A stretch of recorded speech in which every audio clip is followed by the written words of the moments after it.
What is up, my people, and welcome to the next episode of the Equestrian Physio on Air. I'm your host, Katie. I'm a Canadian physiotherapist, a lifelong equestrian, a strength and conditioning coach, and I just really have a passion for empowering equestrians with strength and conditioning knowledge, rehab knowledge, and challenging the status quo and the norms of this industry with modern evidence to really try and elevate the equestrian space as a whole. So today, I wanted to take a step back from the super technical side of things, pausing on those very objective principles and dive a little bit more into the psychology of it. Because let's be honest, it's not that we don't want to train. It's not that we don't know that it's going to be good for us or that it's going to improve our performance. It's not that we don't care. It's that life is genuinely full. Like, we're riding multiple horses, we're doing barn chores, we have family responsibilities, we have a career outside of horses. Personal time is genuinely rare. And especially because this is a very female-dominated industry, and not to dive into the feminist side of it too much, but as women, we are generally socialized to put others ahead of ourselves. It's very easy to let our own training, our own care fall on the back burner. Because when you finally sit down at the end of the day, it's like the idea of, going to the gym or doing even some squats in your living room feels laughable because you look around and everything else needs your attention. So today we'll talk a little bit more about the psychology of building a consistent training habit. And that doesn't mean a perfect program, right? We're not talking like going to the gym every day and hitting our nutrition all the time. It's just talking about the systems, the mindset shifts, and the tiny steps that we can take to actually make this happen, even when life is being life. So without further ado, let's roll the tape.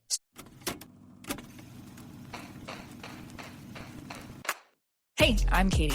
I'm a physiotherapist, strength and conditioning coach, and lifelong rider dedicated to helping equestrians build strong, capable, resilient bodies, both in and out of the saddle. This podcast is here to empower riders of all levels with evidence-informed rehab, training, and education. And we're not just here to follow tradition for tradition's sake. We're here to challenge outdated norms and bring critical thinking and curiosity to how we train, ride, and show up. Let's get into it. So first off, I want to address that barriers are real, right? Anyone who says that, we all have the same 24 hours in a day. Like, no, that's just bullshit. I am a single millennial female with a small apartment and no pets. I do not have the same 24 hours as someone who runs a full-time barn and has 2 kids and has a mother-in-law that needs help with groceries, or the person who is dealing with chronic pain or disability, or the person who is commuting to the city every day and has a very demanding job. No, we do not have the same 24 hours. That is fucking garbage. So this isn't about hustling. This isn't about trying to shame you into things. This isn't about trying to tell you, we just need willpower, we just need motivation, or you need to get up at 5 a.m. Like, no, it doesn't work that way. And you are allowed to have these things in your way. You are allowed to feel stuck. You are allowed to struggle. You are allowed to have problems going to the gym. You are allowed to struggle with that motivation, that time, that access, that energy. And even like, you're allowed to have guilt. You're allowed to be torn between those, like, okay, I should be doing this, but also like, I just don't have it in me today, right? Those things are normal. Those barriers are normal. But there's also a quote that I heard on a podcast a little while ago. Now, if you don't know anything about me, I listen to a shit ton of podcasts, but one that I really like, that I really try and listen to fairly regularly, is one called Meister on the Mic, and it's hosted by Shantae Cofield. She is a physical therapist, but she mostly does online business coaching now. And the quote is this: "The prize for fighting for your limitations is that you get to keep them," right? I'll say it again. The prize for fighting for your limitations is that you get to keep them, right? So barriers exist. They do exist. Time barriers, financial barriers, access barriers. These do exist. But so does the concept of curiosity.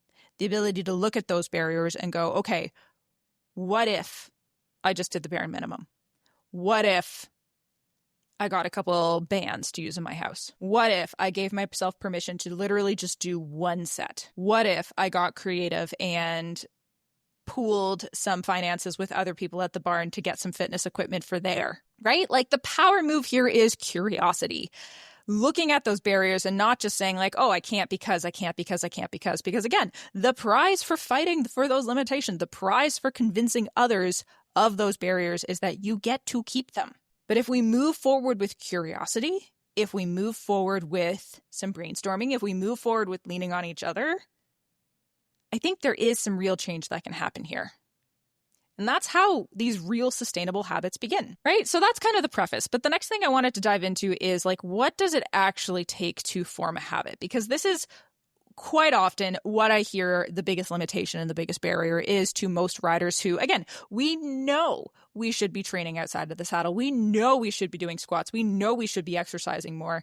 We know we should be doing something to work on ourselves outside of just that Pilates class that you literally do once every 6 months because you suddenly remember that you had that commitment and your friend drags you to it. The power truly comes from consistency. The best athletes in the world will tell you this. It doesn't mean showing up every day perfectly.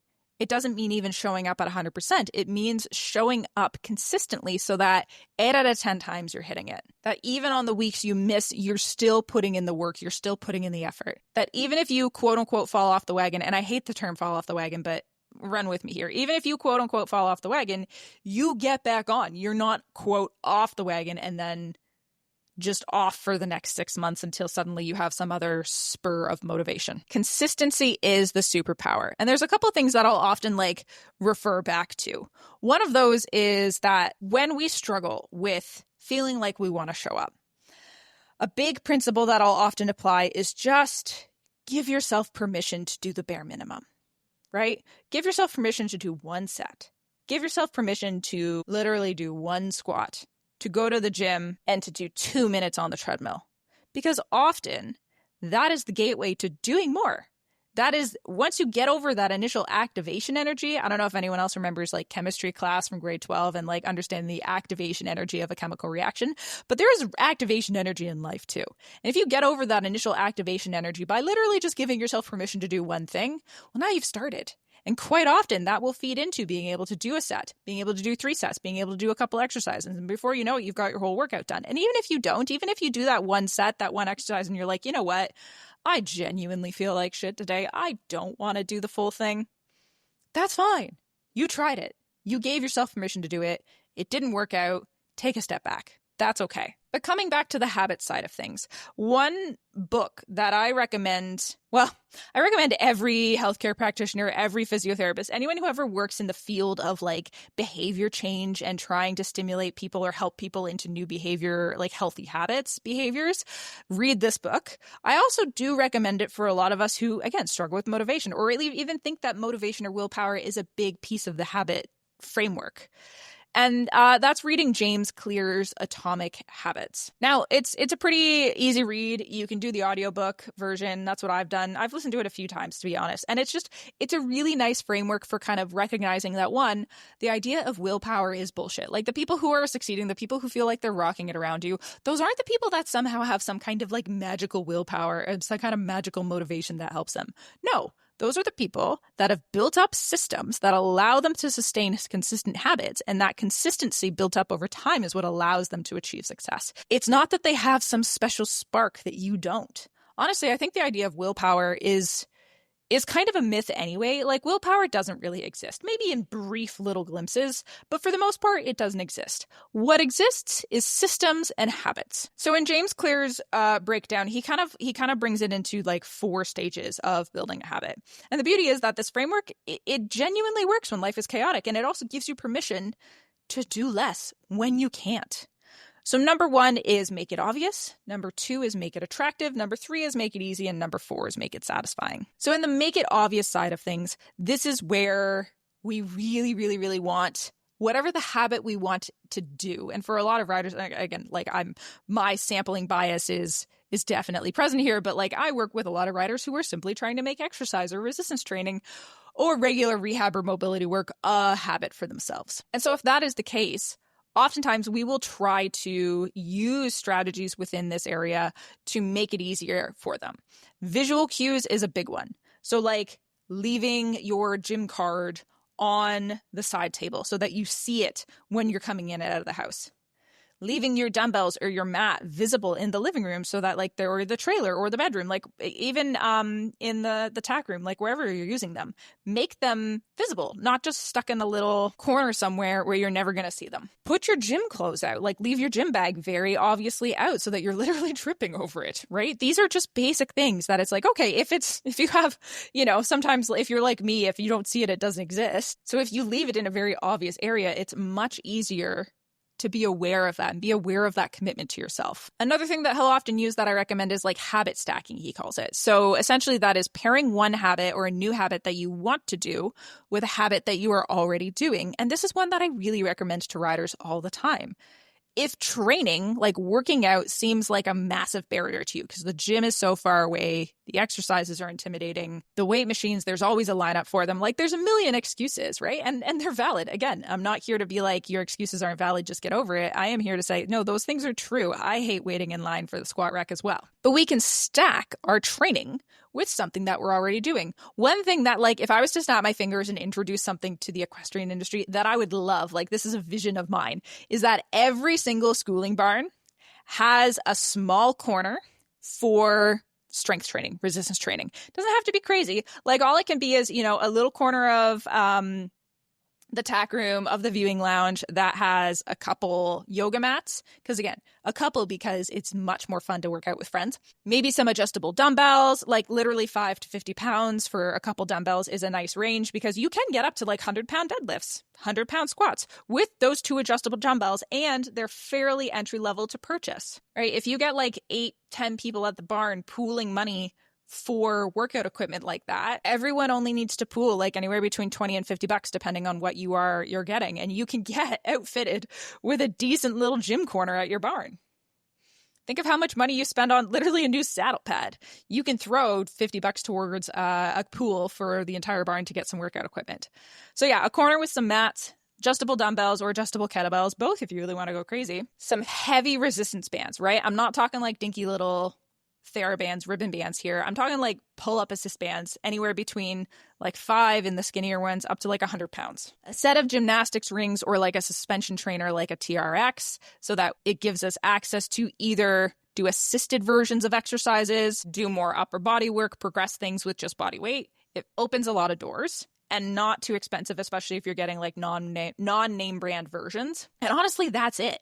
If someone was to go up to the next tier, I'd say, okay, get a couple like upright squat racks and barbell and some plates, and then start again. That opens the door to some barbell training. Oh, and a door anchor, because it's not a super complicated piece of equipment. It's literally just like a chunk of foam with a nylon loop through it that you can close the door on, and then you can anchor resistance bands or whatever to. It just, again, it really opens the doors to different kinds of exercises. But that's it.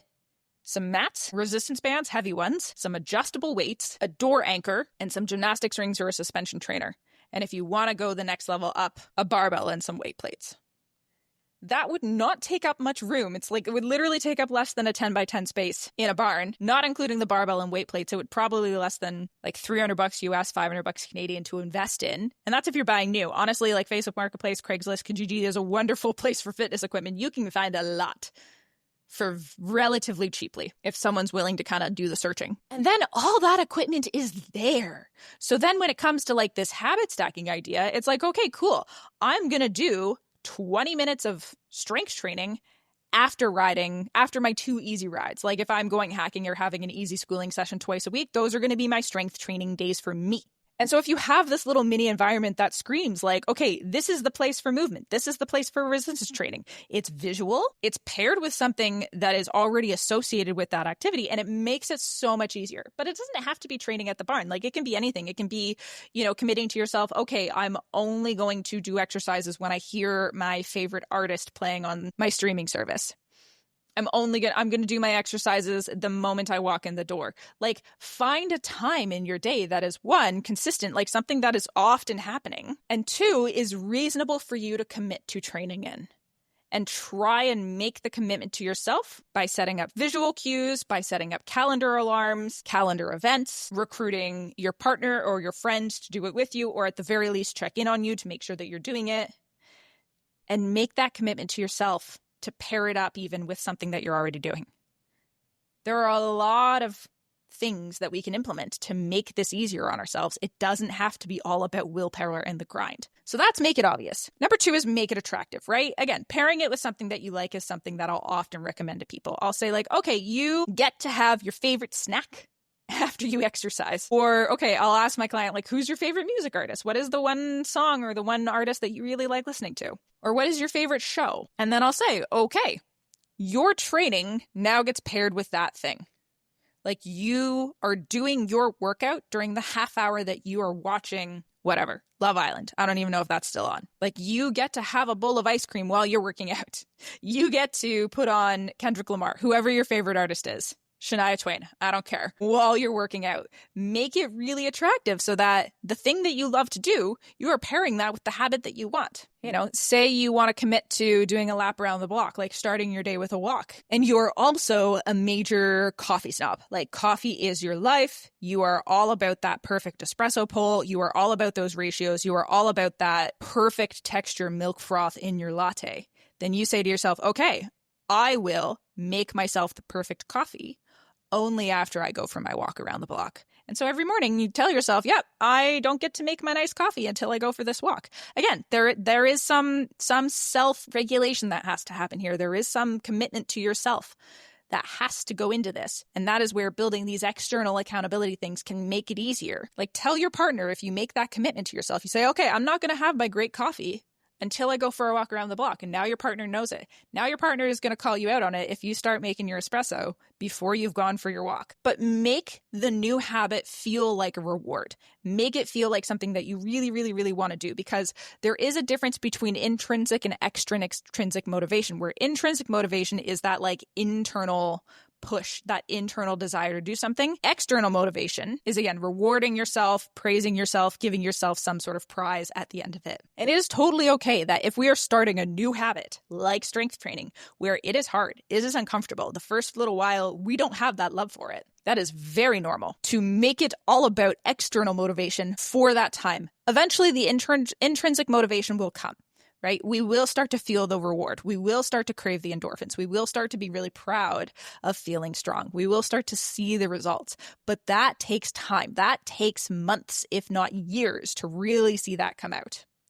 And so making it rewarding to yourself in other ways in those initial stages is really important. Number 3 is make it easy. And this is a really big one because so many people aim far too high when they're getting started. We need to aim for the bare minimum. I always tell my clients when we are kind of making an initial goal for like, okay, what do you think is the amount that you want to commit to start with? What is the amount of working out, training, length of duration of workouts, whatever? What is the duration and frequency that you want to start with? And I want you to commit to what you can do on your worst week, right? Because there is no point trying to set this big lofty goal that only will ever truly happen on your best week, right? If you say, I can do 5 days a week, I can do 30 minutes, 5 days a week, that is my goal. And that is only feasible if literally all of the stars align and your chakras are in place and the moon is in the right quadrant or whatever, and your horoscope says good things, then that is not a realistic goal. What should be a realistic goal is think about your worst week. Think about the week where your mother-in-law needs you to go get her groceries and your kid is sick and you've got 3 big deadlines coming up at work and your horse lost his shoe. What is the amount that you could commit to on that week and make that your goal to start? Doesn't mean that's your goal forever. Just means that is your goal to start until you get the habit built, and then you can add more. Right? If you think about that week and you're like, okay, literally, I could commit to doing 20 minutes at home twice that week. I'm like, cool, that's where we're starting because I want you to have success. If we continue to fail, like if we set this big lofty goal and we fail it after time, then it's not going to feel very good to us. But if we set a goal that's fairly achievable and then we're hitting it week after week after week after week, and then occasionally we have a miss, but then we're hitting it like 8 to 9 times out of 10, amazing. You can build on that. You can take that to the bank. You can take that to the next level. So give yourself permission to the maximum amount you can commit to on your worst week, not your best. You can also give yourself permission to start with the bare minimum, right? Again, if activation energy is super high, tell yourself, I'm going to do 1 squat. and see where you get with that. Tell yourself, I'm literally just going to drive to the gym and stand on the treadmill for 5 minutes. And often, again, that will be the gateway to more. But if you give yourself permission to do that, that activation energy goes way down. Remember that if we are training to build this habit, volume and perfection doesn't matter yet. What matters is consistency. So get in all of those little wins. And how do we get in wins? We make it easy. The last thing is to make it satisfying. Again, so give yourself some sort of like feedback so that it feels like a win. It feels repeatable. Whether that's a checklist, whether that's an app that sends you little rewards, like tells you, I don't know, the app that I host my training platform on, EverFit, will tell you how many animals you've lifted. So you'll finish your workout and it'll be like, you lifted 212 golden retrievers. That's amazing. Or you lifted a rhino, right? Super satisfying. You can use streak trackers. You can use apps. The one thing I really love about how my app is hosted in EverFit is that it really does have a lot of these rewards kind of built in that tell you how well you're doing and that really push you along. Message a friend or post in your stories when you get it done. Like, right? There's nothing wrong with sometimes like fishing for a little bit of feedback, fishing for people to congratulate you because that feels good. This is another thing that I really like about EverFit, the app that I host on, is that it has community forums available within it. And so I encourage people like post your wins, post what you did, post your PRs, because I want us all in there to celebrate you. I want you to feel good about what you're doing. I want you to feel like it's rewarding. Let your brain feel that win, and it makes it repeatable, right? The big thing that I want is for all of us to shift from like perfection, to shift from this idea of whatever social media perpetuates we need to be doing. Shift from that to what is genuinely possible right now, right? You aren't an Olympian. At least, I don't know, maybe some Olympians listen to this, but like, I'm assuming most of you are not Olympians. We do not need to show up with that level of a commitment, but we do need to be consistent. So really get curious with yourself. What does it look like if we take perfection off the table? Can't do a full squat? Can you squat to a box? Don't have access to a barbell? Can you throw a feed bag under your shoulder? Don't want to go to a gym? Can you do a 20-minute bodyweight workout at home? We don't need to have everything perfect. We don't need to have the fancy gear and the perfect outfit. We don't need to lose that 20 pounds before anyone can see us in shorts again. But you do need an entry point. So curiosity really is the superpower here. So if they're like, you're coming up against all these barriers and you're telling yourself, I can't because, what if we ask ourselves, what does could look like? What could done look like? Get curious on that front and then try and embody it, because that is the psychology of consistency. If we look at kind of the unique challenges to riders, again, this is a very demanding sport from a time perspective and from a commitment perspective, from an equipment perspective, a financial perspective, right? More than most. Like you can join a rec evening volleyball league or a run club with pretty much a pair of running shoes and some spare time. Equestrian's not quite like that. Our time at the barn is often long and unpredictable, right? At minimum, for most people, half-hour commute each way, maybe a little bit closer, maybe a little bit longer. Half an hour to catch your horse, tack him up, 10, 15 minutes of a warm-up, 20, 30 minutes of schooling, 10 minutes cool down, half an hour untack, a little bit longer in the winter if you got to dry them off, feed, put them out. And then there's veterinary care. There's holding for the farrier. There's helping your coach turn in because you just happen to be there at feeding time. There is maintaining your trailer. There is cleaning your tack. There are so many things that stack up on it, even if you board your horse out. So time really is a true barrier. And that's why I think looking at that creatively and thinking like, okay, what if I had equipment here? Or what if I did the bare minimum does really help. The physical fatigue is real too, right? Like if we are carrying buckets all day, if we are even just like grooming and tacking up your horse is physical, plus the actual ride, plus the back and forth, plus all of the steps, it's real. So again, look at how you can integrate or minimize that. Can you build your workouts into just your regular chores? I do think some of this is pushing through. Like I work with, nurses, for example, or other people who work like 12-hour shifts. And oftentimes fatigue is a real thing. And what I'll try and recommend is like on those heavy days, Again, what is kind of your bare minimum that you can get away with? Do something on top of your day. And at the same time, we do have to push a little bit, because the beauty and curse of being a biological being is that our bodies will only adapt to what we ask of it. So if all you ask of it every day is your barn chores and your ride and your commute and your work, yes, that's a lot. But then that's also all you're going to be capable of. That is going to be your limit. That is going to be your 100%. We have to ask at some point a little bit more of our bodies in order to push them to handle more. If you don't want your average day to be absolutely fatiguing, to leave you wiped, then at some point we need to push our body to handle a little bit more, let it recover, let it adapt, and then eventually then your average day is only 80% or 70% of what you're capable of, not 100% all the time. So we do have to push a little bit, but we can also give ourselves grace for real life. So that's it for today, guys. I hope that gives you a little bit of structure, a little bit of things to mull over, think about. I think if you take anything away, it's just, think about the ways that you can integrate these principles into your life. Think about the ways that you can push yourself, take a little bit radical self-responsibility for certain things, but at the same time, give yourself grace. And get curious. Number one, instead of saying why you can't, reframe that to, well, what if I can? What would that look like? So if this hits home, I really appreciate if you guys could share, send this to a friend, leave a rating and review. Again, we're still pretty new here, so it really helps me build the following, build the awareness of this. You could also hop on my email list or follow me on social media at the Equestrian Physio. My email list is available. You can sign up on my website, theequestrianphysio.ca. Repping that Canadian flag on my website. And yeah, appreciate you guys, appreciate your time, and I'll catch you on the next one.